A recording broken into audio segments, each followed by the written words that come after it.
Hello, everyone. Welcome to another screening series Q&A. My name is Camelia Shofani, and I'm the Senior Manager of Public Programs and Events here at the International Documentary Association. For our blind or low vision attendees, I have dark curly hair, light skin, dark eyes, and a beige sweater. I'd like to thank our sponsors, KCRW and Variety, for making this possible. For more information on our screening series lineup, please visit documentary.org/screening-series.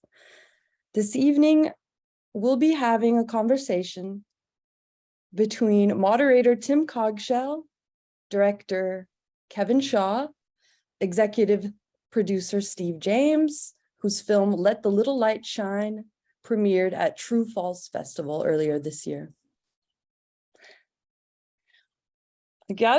Also joining us is the film subject, Elisabeth Greer. Before we get started, I'd like to offer a brief land acknowledgement. We recognize the Gabrielino Tongva as the past, present, and future caretakers of the land, water, and cultural resources in the unceded territory of LA. Now, without further ado, give it over to Tim. Thank you. Thank you so much. Tim Cogshell here, the moderator for this evening. I am a Black man with red hair and a red beard today. I'm wearing a blue shirt with a blue top, and I'm very, very happy to be here with Kevin Shaw, Elisabeth Greer, and Steve James. Kevin. Thanks for having us, Tim. I'm Kevin Shaw. I'm the director and producer of Let the Little Light Shine. I'm a Black man with caramel complexion, wearing a green jacket, gray V-neck, and I'm in a room with a blue wall painting and some bookshelves behind me. Elizabeth. I'm sorry, Steve, go ahead, please. Nope. Hello, everyone. My name's Elisabeth Greer. I'm a light-skinned Black woman with shoulder-length brown hair. I wear glasses, and I am wearing a gray sweater with a white collar.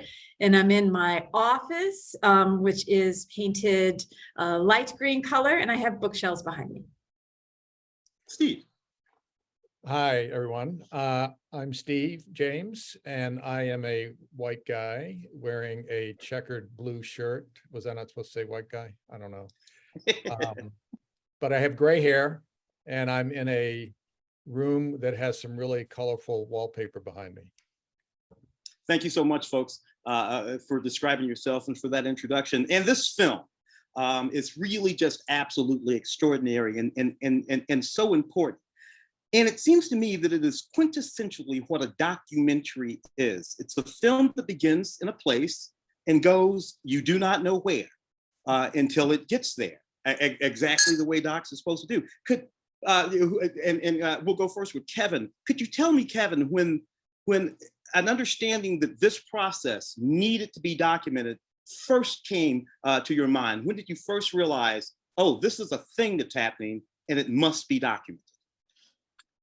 Well, it really came to mind when I reconnected with Elisabeth Greer. With Elisabeth, she is an old elementary school classmate of mine.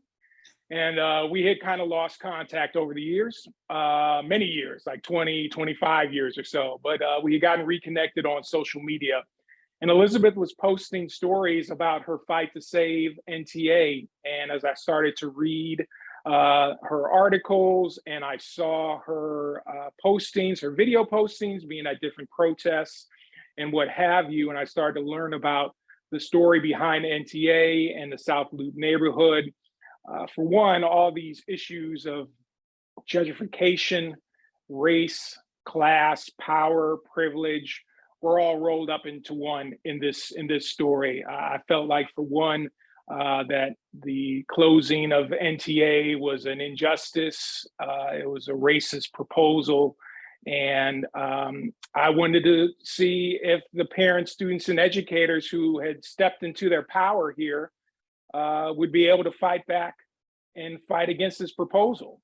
So for me, just that kind of conflict scenario presented to me the idea that this would be an incredible story to try to document. So the fight was already underway. as you came into it. And before I bounce to you, Elizabeth, Steve, executive producer. As an executive producer, how did the project come to you, and what made you want to be a part of it? Well, Kevin and I had worked together on a couple of things, but primarily as it relates to this project, we did a series together called America to Me, where we looked at race in an affluent but integrated high school in Chicagoland area. And Kevin, was phenomenal to work with, and we became friends as not just colleagues as a result of that. And when he first told me about this project, it just sounded, number one, right up his alley. And number two, for all the reasons he said a bit ago, an incredibly important story to tell, and one, that we've not heard. I mean, so many stories made about schools in Chicago or large cities that are predominantly Black or Latino tend to be about schools that are failing academically, failing in so many ways. And this was not that story. And I think that was one of the reasons it made it such a powerfully important story to tell. Yes, indeed. Elizabeth, the fight was underway. You had already engaged. When Kevin contacted you, and particularly when you came to understand that your family, your extended family, even your mom and dad, were going to be at the center of all of this, did you have any considerations about that? Or were you always just willing and ready to be smack dab in the middle of it? I was already willing to just go ahead. And when Kevin contacted me and said, can I join you, and follow you around as you are, fighting to stop this proposal, I said, absolutely. We had already been in the fight for about a year, and nothing we were doing up until that point had moved the needle at all. And so really, we just saw Kevin joining the team as just yet another way to maybe get this train off the track. So we just saw it as another tool, and there were no reservations and really no hesitations at all certainly from me and my family. And then very quickly, everyone else got on board. I have to ask the frankest question that I can think of regarding all of this. What the hell was wrong with the CPS, the Chicago? Why could they not hear you? As in watching the film, it was so frustrating. Because I'm like, what? Why can't they hear? You tell me, what do you think was the central issue here? Our voices were not louder than the voices of the wealthy white South Loop residents. And that's really what it was. It's all politics. The city, the mayor, City Hall, and then just Chicago Public Schools, which our board is appointed by the mayor, so really just an extension. They were doing what the wealthy residents wanted them to do. And the participant in the film, John Jacoby, he says it. He admits that he had the ear of not just one mayor, but several mayors. And so what you see is that you see over 1,000 people, because our school holds, over 700 students. And so imagine those students plus the families and the staff, really at the whim of a handful of residents who have decided that we are an inconvenience to them because they want to have their building. It is frustrating, and it's maddening, and it's grossly unfair. And it is everything that is structural racism and power and politics in the city of Chicago. Kevin and Steve, as producers, as filmmakers, documentary filmmakers, as I say, when I'm watching this film, I'm just outraged. As filmmakers, did you have pause to consider what was happening and to make sure that you were simply documenting what was happening with fair and without judgment? Because it seems like this was pretty clean and sharp. So as filmmakers, as documentarians, how careful were you about making sure that this whole story was being told and it just was what it was? Well, I don't think it's as interesting a story if you don't have the South Loop perspective in there and the people that were in favor of the proposal. You really needed to have that voice in the film so you could understand where they were coming from. And, you know, there's probably a lot of people out there who might watch this film, and certainly there are people here in the city who really believe that a high school was needed for this neighborhood, and it really wasn't going to be that big a deal to close NTA and transform it into a high school, especially if some of the students at NTA, some of the older students, were going to be able to be kind of grandfathered into this high school proposal. I think what nobody has taken into consideration was the idea of the community at NTA and how sharp and how special and how beautiful it was. No one really from that group had came into the building and seen what was going on there. They were really just, you know, hampering on some of their biases and not giving the community there a chance to shine. And so that to me was a big issue. But regardless of my personal viewpoints on things, I knew that we really needed to have that opposing viewpoint in the film so that people could understand both sides and kind of weigh in however they might see it. Yeah, Steve, please expound on that. Well, I was just going to add that I remember talking to Kevin during this time period when he was filming, and he was trying to figure out how can I get to that. How, you know, he was trying to see if he could get to CPS to hear from CPS directly, which was I think proved to be impossible, but he tried. And so failing that, how could he get to the community of people who were supportive of this change happening, to hear their side and to have that articulated? And I just remember that was a really important thing. And, you know, it doesn't happen enough in documentary, honestly. I mean, a lot of times in documentaries where there is a kind of clear injustice going on, filmmakers sometimes just settle for showing that and not trying to give us the fuller picture so that we can really make an informed judgment about what we're watching. And I think Kevin really took that seriously and had to, you know, race enters into this, had to, I don't think I'm speaking out of school, but had to involve some white on the ground producers who could go in and hopefully get people to be more willing to speak up. Because if Kevin walks through the door, you know, not everybody, but as a white person, a lot of white people would be like, oh, I know, you know, no, I'm not going to talk about this with you. So he had to really think that through and work that through. And I think he did it very well. Oh yeah, the militant Black filmmaker is gonna come in here, and so one of the things that I mean about the film writ large, it is quintessentially a documentary. These are all of the elements of this discussion presented, and it's fairly, you know, easy for the person watching the film to see that these are the sides and this is the correct thing, and to sort of watch it go that way. Taking it back to family, Elisabeth, your family really is at the center of this film. Your mother, your father, and you have an opportunity, I think, correct me if I'm wrong, to engage, particularly your kids, in a way that was out of your ordinary comfort zone. Mm-hmm. You got to be a little militant on the ground there. Yes. Talk a little bit about that and how that whole thing was a part of the dynamic at work here. Yeah, it was that was a scary space for me to be in, because that's not my natural personality, is to be militant, to break rules, to, you know, throw up the middle finger at folks, and especially not to involve my kids, you know, in that kind of, you want to protect your kids from like the big bad world, right? And they're so young.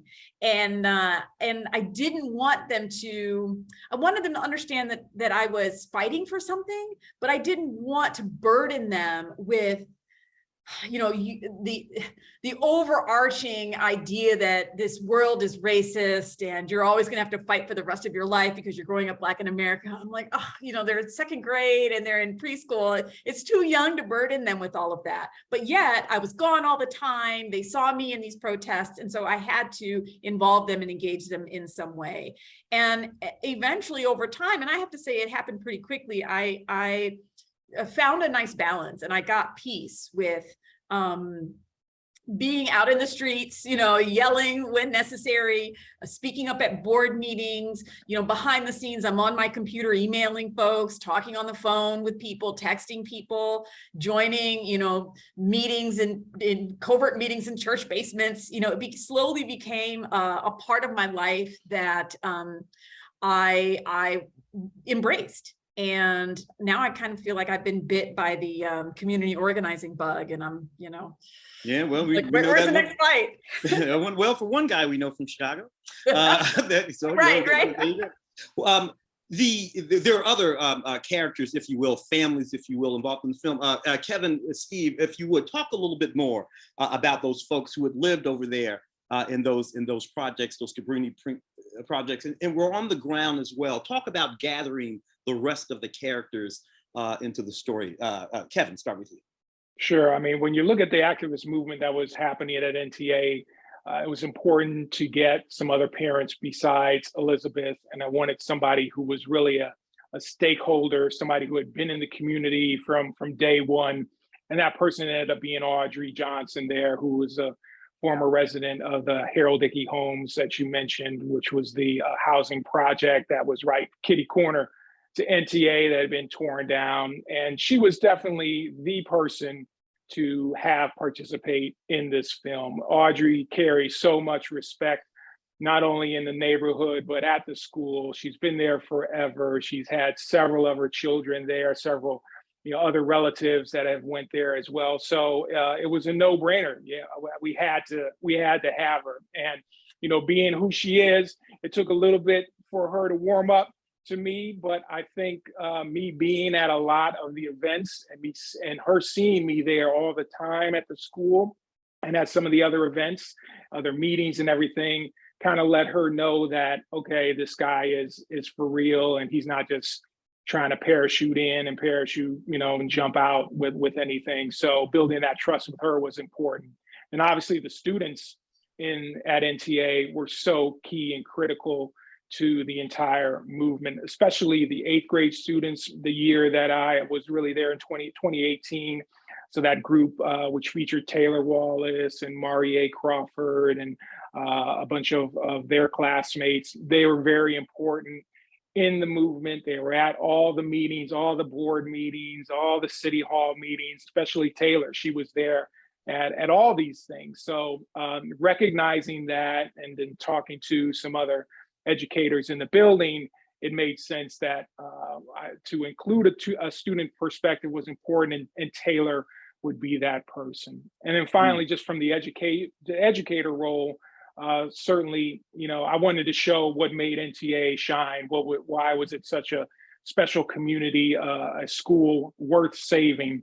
And that really came from, Isaac Castellaz, the principal there at NTA. And, I wasn't interested in like showing the type of maybe classroom type things you might expect, kids getting good grades and doing well in that way. I really wanted to show kind of this mentoring that was going on and this character building that was happening between the educators and the students. And Isaac was kind of like really personified that, with him being a principal there. You kind of have an idea of what a principal might be. And I think Isaac kind of takes it one step further. The way that he works in the building, you might think he's just a teacher, and I say that in a good way because he's out and about. He knows the names of all the children, and he's not the only one. That's the entire staff there. So it was important to really kind of show that light as well. And Isaac was the vessel to help do that. And look, it's happenstance that Isaac, the principal, is white. But somehow I think it mattered. It certainly mattered in the context of the movie. If everybody had been Black, then I think that I would. So I don't know, Steve, how can these things matter in a movie? It's not that you can do anything about it, but I suppose you could put a character in or take a character out. But having Isaac be there amongst all of these Black children and Black families, this white doing it made a difference for me. I don't know, Steve, was it something that you thought about as a filmmaker, or was it just the way it was? No, absolutely. And again, Kevin, when I started to see what Kevin was doing, when he would show me cuts of of it, and meeting Isaac and everyone. I mean, he had such a, and he articulated it beautifully there, the sort of array of people in the film and the sort of roles they ended up playing in telling the story. Yeah, Isaac was crucial. And I remember we talked about this. It's sort of like, how, it's, to me, it's really inspiring that a white man in position of authority is so actively engaged in trying to save this school and is willing to put his job on the line to do it. I mean, he took real risks, and the film shows you that in being in allowing Kevin in. I mean, he defied the CPS in allowing Kevin in. And that's very impressive. And so I think it's one of the things that makes it a real strength in the film for people to see, because it shows the way in which people across lines of race can work together to do the right thing, instead of people being obstructionist or fearful of loss of privilege or whatever. Isaac really represents sort of like the best of what I would want to be. And it's to Kevin's credit as a filmmaker that he did not shy away from showing his centrality to this story. I think some filmmakers might have been like, oh, I don't know if I want to do that because I would be fearful that you think of this as a white savior situation, right? And it wasn't that. But at the same time, he was vitally important, but he was hardly the only important part of this victory. And, Elisabeth is one of the key people sitting right here. So I just think Kevin did a really nice job of really going in and showing us what happened really, and articulating that in a way so that audiences can be really inspired by it. I thought it was a crucial element of the film that makes it very much more approachable, I think. I'm going to put this really tough one to all of you guys before we wrap up here. Gentrification. What the hell are we going to do about gentrification? I mean, when we say gentrification, all we really are talking about is community improvement. Community improvement. Everybody wants their community to be improved, but every time we improve it, so how can we have community improvement without it de facto meaning the pushing out of ordinary people? What's to be done here? Elisabeth, if you don't mind. Ooh, that's a big question. You're exactly right, though. Gentrification, the connotation has become so negative, where the idea of community improvement is incredibly positive. But what happens with gentrification is you get into this notion of urban homesteading. There becomes this very much an us versus them, like, oh, there are those people there who have not taken care of the neighborhood, so therefore we are going to come in and make it better. And what is so confusing to me is, because I don't live that far from NTA, so I see community improvement happening all around me, is I don't understand why. There's plenty of vacant land here. There's plenty of room for all of us. This is the third largest city in the United States, for goodness sakes. Why do you have to push out a community who has been there for generations in order to add some improvements? And what happens is that the powers that be in the city have decided that they prioritize a group of people over others. And so if the people in power, often in gentrification, it's white people of privilege and money, they don't want to be in a community with Black people, brown people, lower income people. They want to create the community that they want to create. And therefore we become a burden and eyesore. And so they have the ability to, through their money and through their privilege, to say, yes, we will move in, we'll become your taxpayer base, but you've got to get these other people out of here. They live in subsidized housing anyway. They don't pay as much in taxes as we do. So we're going to come and we're going to make the environment better. And because they have privilege and power, the mayor and City Hall, they listen to them. And it's absolutely mind-boggling, and it's disgusting when that happens, because there's plenty of room. And Audrey said it in the movie. There's plenty of room for all of us. Just come on in. We will welcome your whole school into the building. There's plenty of housing. There's plenty of places to eat. Why can't we just, sit together? But no, gentrification becomes about pushing out and not welcoming people. And it's disgusting. And I don't know how we fix it. Yeah. Hey, Steve, you go ahead and fix it. God, I was hoping you'd go to Kevin next. Well, I think it is, it is an incredibly difficult reality, and it's wrapped up in things like tax base being the basis for who gets what in this country, and ownership and who gets what. It's wrapped up in capitalism, which is all of that. I have read about some efforts recently, which kind of gave me some inspiration. And actually it was in Chicago, which is in places like Little Village, which are largely Latino, but undergoing gentrification.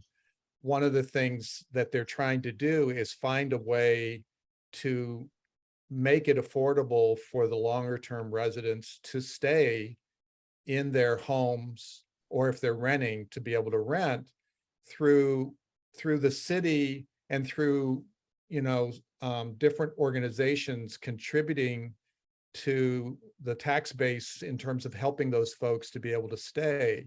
And I think that's what's got to happen on some level. It's like, yes, there's all this room, like Elizabeth's saying, but I think there's also, the problem. One of the problems is that you live in a house. If you have modest income and you're looking at your future, and a community is gentrifying, you realize as a long-term resident that you could sell your house for a lot more money, and maybe you'll move to a different neighborhood that's more affordable, or even a suburban neighborhood, and you will be better off for having left. And that's really hard, because what happens then is that the people who can't leave or don't want to leave are the ones that get victimized by that. And so I think there are these efforts underway to try to rethink this in terms of how can people who want to stay, or people who want to come into the community, who are of that community, how can we make it more affordable for them without excluding other people who do want to move into the neighborhoods, because Chicago, like a lot of cities, if you look at neighborhoods and you go back historically, they have routinely evolved and changed. Now, one of the biggest differences is white people fled communities because they didn't want to live with Black people. And we're talking about a different situation now, where people don't want to be forced out of their community by white people. And that's a very different thing. Yeah. It's sort of like the reverse of redlining in some sort of bizarre way. Kevin, please. I mean, Tim, I wish I had a great answer that would solve all the world's problems here and solve this one right. All I can say is that I think when we look at the film and the issues that it brings up, we need more people like Isaac in the world in terms of our white counterparts. We need more allies like that, because that kind of allyship is going to have an open mind when we're talking about gentrification. They're going to be the families that come into a building like NTA that don't let, reputation or past reputations or rumors about the school, or their biases about culture and people affect them to the point where they don't want to have anything to do with the people that live in that neighborhood.